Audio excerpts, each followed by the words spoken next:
I used to be really bad on meth. What's meth like? So like I ended up in the mental ward multiple times because of drug-induced schizophrenia and all that drug-induced psychosis. Like, bro, I've like when I got out of jail and was at my mum's and using man, like my mum's caught me sitting at my window with a gun pointed at the fence, thinking I'm seeing people walking up. Like, and bro, if What? some cunt walked to the fence or some shit, I probably would have shot him. You know what I mean? That's my life gone.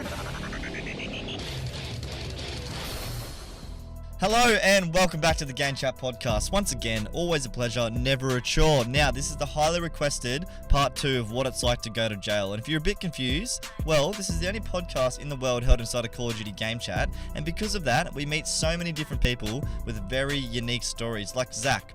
A bloke who's been to jail 4 times, and as a result, he's had some crazy life stories from witnessing some insane stuff inside of prison, to dealing with an addiction to meth from the age of 15, and living through armed robberies and stabbings. The things Zach has experienced and the way he's been able to share lessons from those experiences has certainly helped with my life, and I know it will help with yours. So make sure you go check out part 1. I'll leave a little sneak peek to that right now. You know how they tell you about like you go to jail, there's gonna be a gay big black fella and all that named Bubbles. Yeah. Chrissy Broom is Bubbles.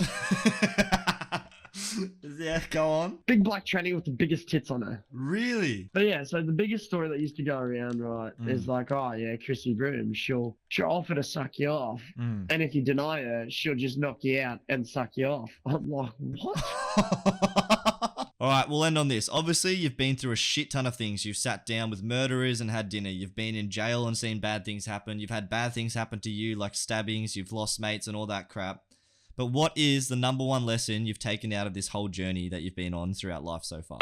As you can see, absolutely nuts, and at the very least, you're bound to get a laugh out of this podcast because some of these stories of jail and the criminal life will literally blow your mind. Just one last thing, this week's gameplay on the Game Chat podcast is brought to you by Lux Dios, so make sure you go check out his channel, like and subscribe. If you're watching and you have a gameplay that you want to be featured on the Game Chat podcast, then make sure you send it to me. But without further ado, enough talking from myself, let's do this.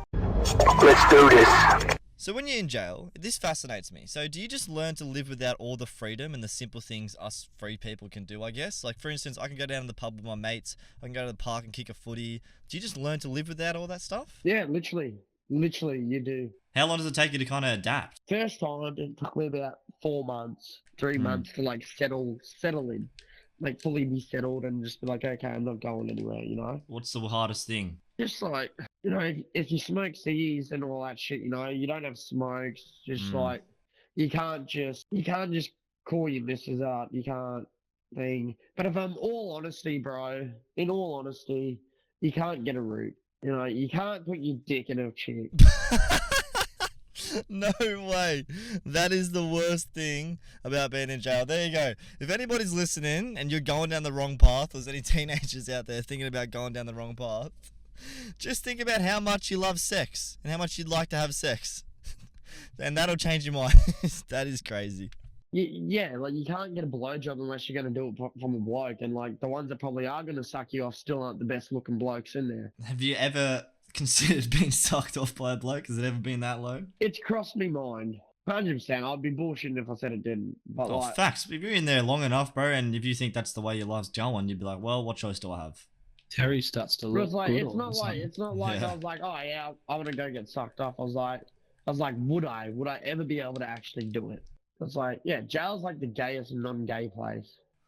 Yeah, that's a good way. Do the people that just like flip on the gay switch in there, do they just get out and they just totally flip back to the other side? Oh yeah, there's jail gays. That's an actual thing. So like, there's like people that go to jail with full wives and kids and shit families on the outside. Fuck dudes in there, and then when they get out, they're like, I'm not a faggot. It's so confusing. Like you're just like, what? That's so funny. I just saw you putting your dick in fucking Steve's mouth though, like 5 minutes ago. That's so Like, you know, funny. you just casually stroll by with this big dudes, and like most of the time they're big boys too. Like these are like fucking thick looking cunts that are jail. Wait, so you're walking by and you've full seen 2 men going at it? I've seen a bloke getting sucked off a couple of times, yeah. Fuck. I was like, you just turn around and walk away. So when you go to jail, obviously you're not getting sex. That's a bit of a dry spell. How do you deal with that shit? You masturbate a lot. Can you masturbate to things, or you only got your mind? Oh, bro, you learn to get a really good imagination. Yeah, fact. You see the definition of like your standards dropping too, though. Not like in a gay way, but like, you know, you'll go in, there'll be like some fat, ugly, rang up fucking security guard, and you're like, oh, you're a grommet. Yeah. 4 or 5 months later, you're like, come here, fatty. Really? Have you ever had sex with a security guard there? Nah, not game enough to try. That is a problem I do not want.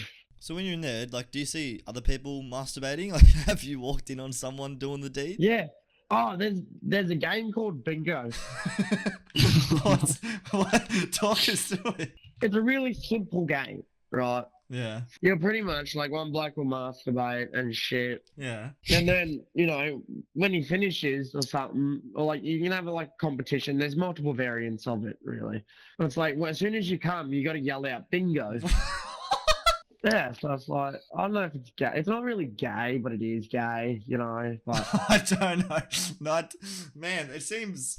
Yeah, well, it's not as like gay as Soggy Sayo. You're not really touching the person. You're just yelling out bingo. it's a bit weird when like your roommate yells it out, though. Cellmate yells it out. You know, you just lay there casually. He's on the floor, then all you hear is him yell out bingo, and you're like, What do you do? Bro, can you imagine, right? Someone spends like majority of their life in jail. Anyway, they come out and they're just walking into a country club and they hear all these people yell out bingo and they didn't actually know what bingo was. he'd be fully sitting there thinking like fucking like all these oldies are banging themselves underneath the fucking thing.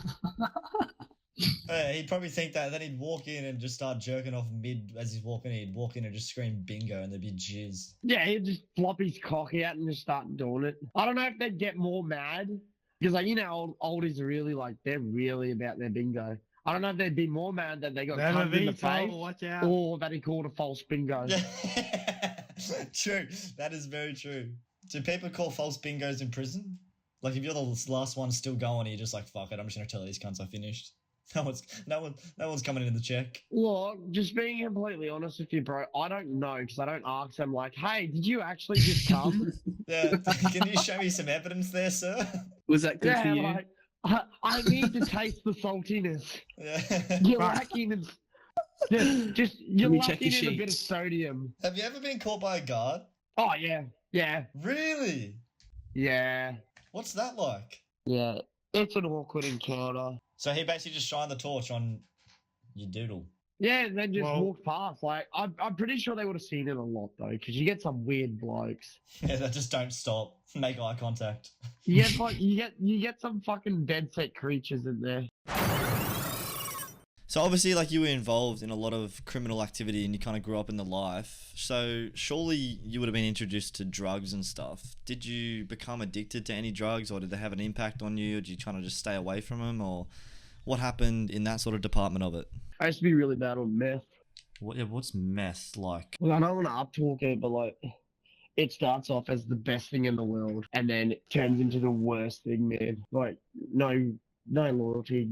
Crackheads have no loyalty. Their loyalty lies to the needle. In the worst thing, you mean like the come down is just terrible? Come down's terrible, bro. What it does to your head. So like, I ended up in the mental ward multiple times because of drug-induced schizophrenia and all that drug-induced psychosis. Like, bro, when I got out of jail and was at my mum's and using, man, like my mum's caught me sitting at my window with a gun pointed at the fence, thinking I'm seeing people walking up. Like, and bro, if Wow. some cunt walked to the fence or some shit, I probably would have shot him. You know what I mean? That's my life gone. When you're addicted to this stuff, like how much do you need it? Like how often? Bro, you need nothing else but it. You know what I mean? Like, I never got fully addicted where I went without because like I used to sell the shit, but like, What's the worst experience you've had on it? bro, thinking people after me, the paranoia, the constant paranoia. Yeah. I used to get on it, and like it got to the point where like I'd be, as soon as it hit night, it was something about the nighttime for me, bro. Like, you know, people talk about the shadow people and all that. Mm.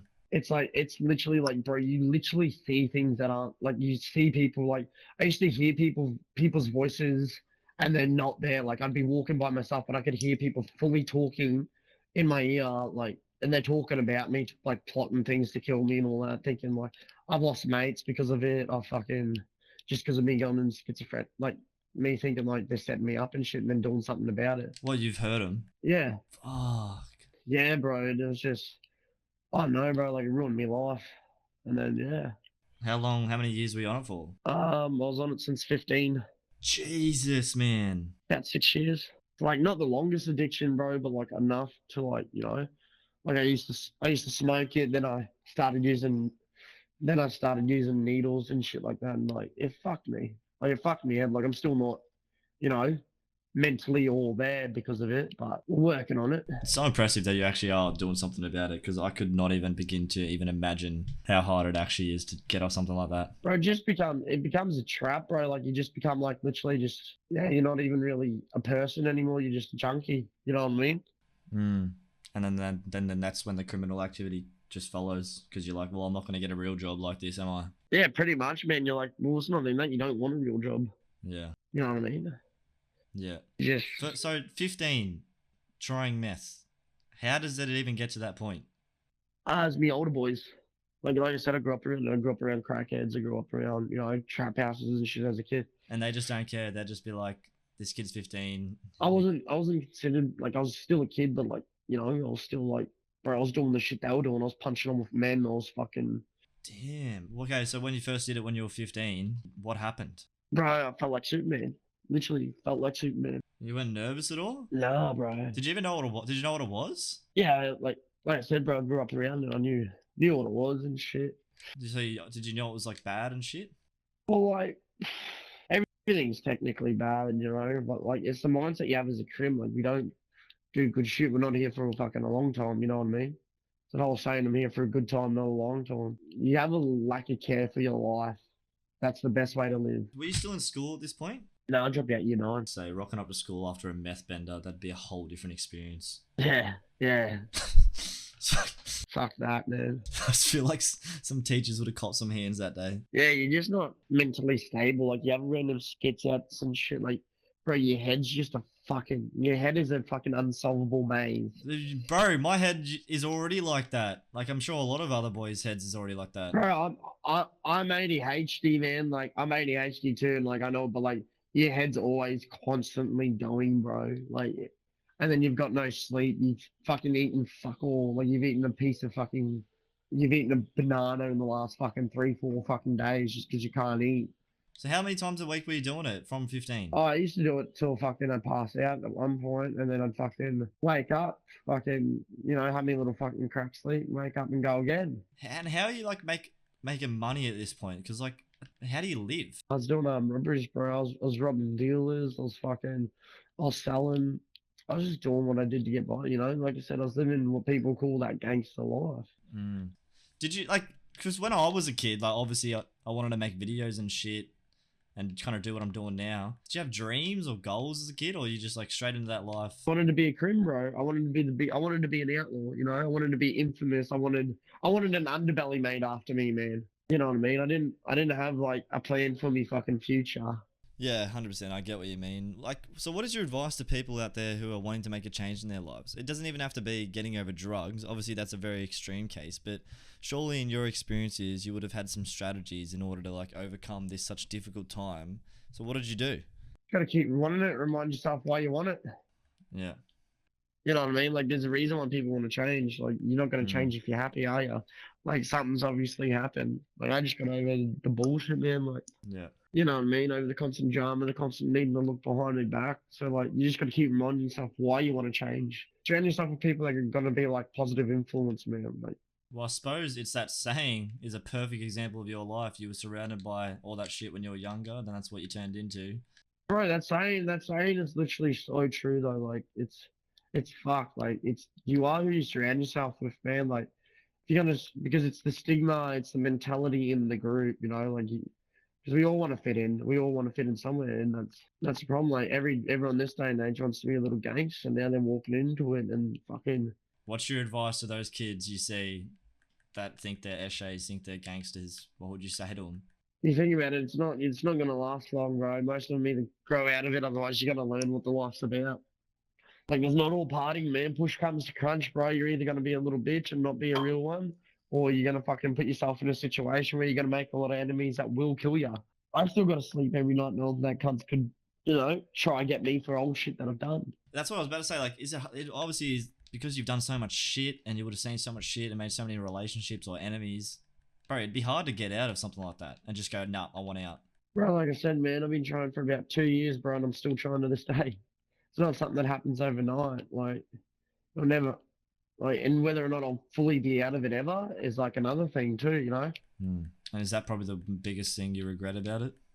I don't ever get regret for it because it's one of those things where it's just is what it is. And it's like definitely like, you know, if I could redo it, I wouldn't do it again. Yeah. You know, like I don't fully regret it, but I wouldn't do it again. Like, end of the day, what I've done in life has made me who I am today. I don't think I'm that bad of a bloke. Like, I've got experience and shit to help others. 100%. And like, I don't judge people now. Like, you know what I mean? Like, I've eaten dinner with murderers, cunts that have tortured people and all that. And yet to me, they've been the most nicest blokes. Like, more nicer than a chaplain at a fucking church. I've met more meaner people and more just disgusting humans in a church than I have met in a jail. There you go. You know what I mean? Like cunts, we did shit to other criminals. You know, like we label ourselves as a criminal, labeled as these bad people, but it's like end of the day, bro. We're all just trying to get by in a life that's fucking just an eat or be eaten world. Yeah. I heard this thing on the Joe Rogan podcast, and you should go listen to it. It's great, with Tyson Fury, and he was talking about when he was struggling with depression, what he did to kind of get over it was just set little goals every day or have a purpose every day on what he needed to achieve. And that way he realized that if he had these little things that he needed to achieve every day, then it just made him happier because he would tick off these things and go, oh, I actually did it. You know, I'm not all this bad person that I'm making out to be in my own head. Because if you just sit there all day, every day, and you're sad and you're thinking about stuff, you're bound to think bad thoughts. Whereas if you actually get out there, start working towards things or a bigger purpose that you're on this life for, that you think you are, then you're just bound to become a happier person because you feel like you're doing something with your life. Right, and the best thing is don't judge yourself when you fail. Yeah. Like obviously, you know, you got to keep, you know, holding yourself accountable, but don't like, you know, everyone's gonna fail, bro. We're fucking humans. Like no one's fucking perfect in this world, bro. But it's like just don't beat yourself up too much because we all gotta fail, bro. 100%, man. That's literally it. When you're trying to change something, especially in your case, and not everyone's gone through what you've gone through, but to me, it inspires me because going through something like that, there's definitely going to be ups and downs. But in general, if you're trying to change something in your life, it's not all going to be smooth sailing. Obviously, it's going to be hard, but the beauty of it is the sun still rises. You just can't beat yourself up when shit goes wrong. That's literally it. It sounds so cliche, but if people stop beating themselves up and they start talking themselves up, they'll be surprised what happens. But were there any other drugs that you've been addicted to, or is it just really meth that you kind of got on board? Oh yeah, meth's the bad one, but like, Have you done heroin? No, I've never done that actually. Nah, that's why I've never done heroin. Is like I've watched me made OD in front of me a while ago. I'm like, oh, Yeah, facts. it's really weird though, eh? Like when you watch someone OD, because like their whole lips go purple. Like before they go, they take like a breath every 5 minutes. They'll take one breath, and then eventually They die. they're not breathing. Nothing you can do about it. You're like, Fuck, bro. So you've seen your mates die? yeah, bro. I had to call his mum and shit. Oh my days. Sorry, man. What was that like? An experience, would say. Yeah, that's crazy. And that didn't make you think, well, that obviously made you think I'm never touching heroin, I suppose.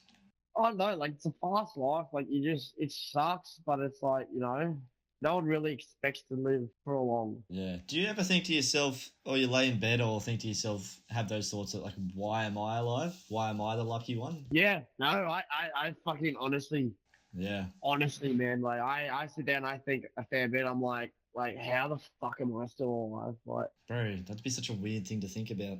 Like I'm like, you know, you'll have those like late night fucking, what's it called? Fucking thoughts, like how you just like relive your own life in your head. Like that. You just think about life as you do, and then you'll just be like, how the fuck am I alive? Yeah, man, it really makes you think that there's some bigger power out there that's looking down on you going, nah, it's not your time yet, buddy. Because some people die in the most absurd ways. Oh, bro, that's the big question, isn't it? Alright, to finish it off, we've talked about all the stuff that's happened to you in jail and what you've witnessed. Now, is there any crazy things you've actually done while you've been inside jail? Do you have any stories like that? So I was in jail once again. Who would have thought? No, I'm just joking. This is when I was in there for the stabbing incident. Yeah. So what happened was this dude, he was actually a mate of mine for a while too. So it was sort of a shit go what I did. Mm. But it was like I had to do it because no one else could do it. It was just easy if I did it. He'd be talking shit about these blokes saying, "Oh, I don't trust them" and all that. These are like my boys and shit, people I was running around with. And then the next day he's out there being mates with them, like sucking up their ass and shit like that. I'm like, once they sort of call wind, they were gonna get someone else to go fuck them up. They're gonna pay for these two blokes to go and then fuck them up. And I was like, oh, it'd be easier for me to get him and shit like that and get it done in the morning and have them out of the area by like fucking lunch, I reckon. And they're like, oh yeah, fucking, you know. Mm. They end up saying, yeah, go ahead, go do it, kid. You know what I mean? You know, run the ball up. Like that's what I did. I used to run the ball up in there. That's just getting shit done. Yeah, it's like doing all the fighting and all that shit. Yeah. Doing what needs to be done, sort of thing. Mm-hmm. Yeah. So the next morning, you know, I played a little cool that night. Went in there, fucking, you know, just spoke to him, just pretended I was still his mate and shit like that. Yeah. And fucking, you know, next morning I've woken up, you know, I put my 1s and 2s on, getting ready, boiled the kettle, boiled the water into fucking a cup, then I put the cup into the microwave and boiled it some more because I was just trying to keep it boiling until like the point that we get unlocked. Because then he would locked himself in his cell, so like he couldn't get in there. Yeah. And so he's come out because he goes out to get meds every morning. So as he's come out and went to go walk through the door, I've come up beside him, threw the cup in his face, fucking, he's ended up squealing like a fucking pig. And fucking ended up grabbing him because he tried to get out the door, ended up grabbing him from the back of his shirt, pulling him back in and just started feeding it to him a few times. Yeah. And then he's ended up getting out and shit like that. Fucking stopped on his head a few times. He got out and ran next door. Yeah. And fucking, yeah. And then he came up, like, he was frigging. He's like, what the fuck? Like, why'd you do that? Like, he was like, sort of worried. And I just said, like, you got to get the fuck out of the unit, kind of lies. I'm going to fucking stab you. Yeah. You know, I was like, if you don't go, bro, you're getting stabbed. Fuck off, cunt. Like, you know, I'm not going to sleep at night, you know, worrying about, you know, this cunt coming in and trying to get me. Like, fuck that. Yeah, facts. You know what I mean? And so, like, as he's come up to me, man, the whole right side of his face was all blistered up and shit, like fucking bright red and all that. I fucking laughed at the time. Oh, fuck, that's what you get. Don't be a two-face. I suppose when you're in that environment, it's like you got to take care of yourself. Otherwise, you'll just get fed yourself. Pretty much, it's like, if the jail's not overly that bad, like, if you're sort of like, if you can just make yourself comfortable to just the random violence and all that shit, man, like, it's not overly that bad of a place. Like, all it really is, you just got to be used to seeing some shit, you know what I mean? Were you ever not used to it? Was there a time when you first saw, like, the bad thing and you're like, fuck, get me out of here? Probably when I was, like, a kid in this world. Like, you know what I mean? Like, when I was sort of still innocent to the world, you know? That's like... Is there certain groups, like people in the prison that get targeted, like sex offenders and stuff? There, bro, this is actually, like, my pet hate with it all. So, they go in, and before they even know anything can even happen to them, they're segregated, bro. They're put into the boneyard protection. See, that's cool to me. And all that, when they're put in there with other ones and all that shit. What stuff would happen to them if like other inmates get to them? You can't get to them, that's the thing, though. But, like, if they weren't in there, bro, like, they'd be killed. It's a no-no. Don't fuck kids. Don't be a rapist. Don't be a maggot. You know what I mean? Facts, man. They should just, honestly, if you're doing that, you should be put in the worst of the worst, and then you deserve that. Literally, bro, you should be fucking smashed up the ass of a pole and fed barbed wire through it. You know what I mean? Facts. Rip the pole out and shit. Like. On that note, I think we'll end the podcast right there and then. Once again, thank you for taking the time out of your own day to listen to this podcast. That means the world to us, and we really appreciate all the comments and support, and we really hope you're enjoying the Game Chat podcast. I mean, you never really know what you're going to get with this podcast, so make sure you like, subscribe, whatever platform you're on, Spotify, make sure you follow us, because next episode, in 2 weeks, who knows what characters we're going to get. And until then, whatever you're looking forward to, hope it goes swell. If you're in lockdown, keep your head up. Hopefully this shit is done with sooner or later and we can get back out there and start living life again. But anyway, I love you guys. Peace.